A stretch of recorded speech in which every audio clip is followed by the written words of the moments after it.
Aldous Huxley, a prominent literary figure of the 20th century, is best known for his dystopian novel Brave New World. Published in 1932, it painted a chilling picture of a future controlled by technology and consumerism. The novel depicted a society where human beings were conditioned from birth to accept their roles, where individuality was suppressed and where happiness was maintained through artificial means. Yet Huxley's interests extended far beyond the realms of fiction. He was a thinker, a philosopher, and a seeker of deeper truths. He was deeply intrigued by the human mind, spirituality, and the nature of reality itself. His quest for understanding led him to explore various philosophies and spiritual practices. In 1953, Huxley embarked on a unique experiment that would profoundly shape his thinking. He decided to explore the world of psychedelic drugs, specifically mescaline. Mescaline, a naturally occurring psychedelic substance, is derived from the peyote cactus. This substance had been used for centuries in indigenous rituals for its mind-altering properties. Indigenous cultures revered peyote for its ability to induce visions and spiritual experiences, often using it in sacred ceremonies to connect with the divine. Huxley was curious about its ability to alter consciousness and provide insights into the human mind. He believed that by altering his perception, he could gain a deeper understanding of reality. His experiences under the influence of mescaline formed the basis of his groundbreaking work, The Doors of Perception. The title itself, borrowed from William Blake's poem, hinted at the profound shift in perception that Huxley underwent. Blake wrote, "If the doors of perception were cleansed, everything would appear to man as it is, infinite." This idea resonated deeply with Huxley. The doors of perception became a cornerstone of the burgeoning counterculture movement of the 1960s. It offered a glimpse into the potential of psychedelic experiences to expand human awareness. Huxley's work suggested that these substances could be used as tools for personal growth and spiritual enlightenment, rather than mere escapism. Huxley's journey into the world of expanded consciousness was not driven by a desire for escapism. He approached it with the rigor of a scientist and the curiosity of a philosopher. He meticulously documented his experiences, analyzing them with a critical eye and an open mind. His aim was to understand the workings of the human mind and its place in the vast universe. Huxley believed that by exploring these altered states of consciousness, he could uncover deeper truths about existence and the nature of reality. The Doors of Perception stands as a testament to his intellectual courage and his willingness to explore the uncharted territories of human experience. It remains a seminal work in the study of consciousness and continues to inspire those who seek to understand the mysteries of the mind. Huxley's legacy is not just that of a novelist, but of a pioneer in the exploration of human consciousness, forever opening doors to new realities. Huxley's first encounter with mescaline was not a descent into a chaotic world of hallucinations. He had anticipated a distorted reality filled with bizarre visions. Instead, he found himself immersed in a heightened experience of the everyday. The ordinary objects around him, like chairs and flowers, seemed to pulsate with an intense, almost mystical significance.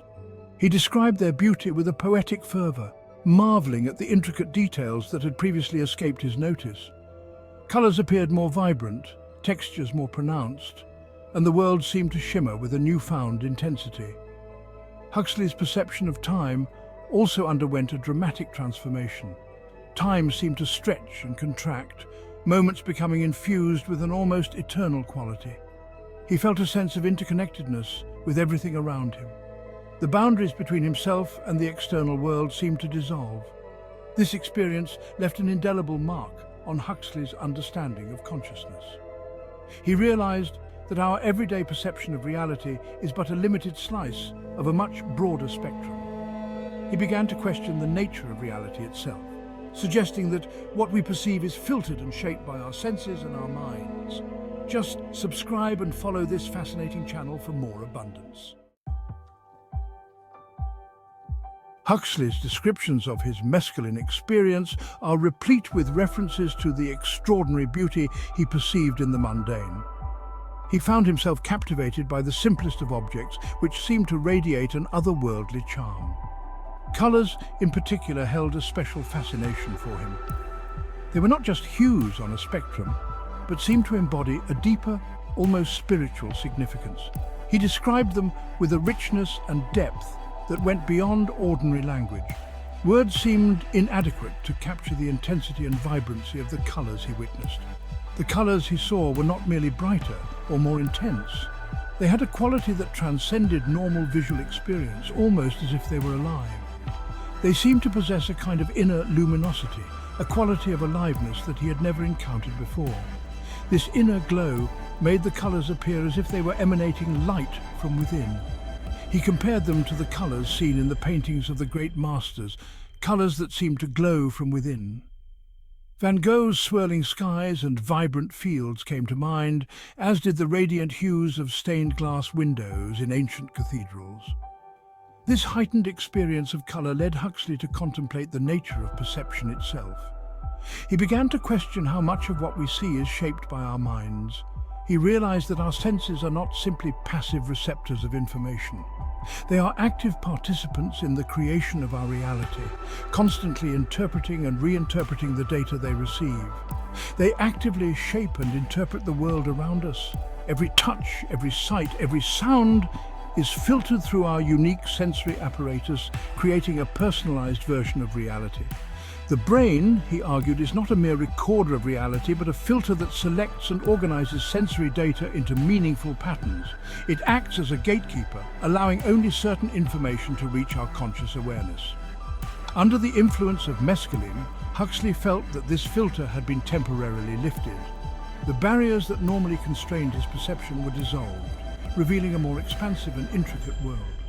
He was granted access to a wider range of sensory information, revealing a world of beauty and complexity that had always been present but remained hidden from his ordinary awareness. This experience left him with a profound sense of wonder and a deeper appreciation for the hidden layers of reality that lie just beyond our everyday perception. The significance of the ordinary.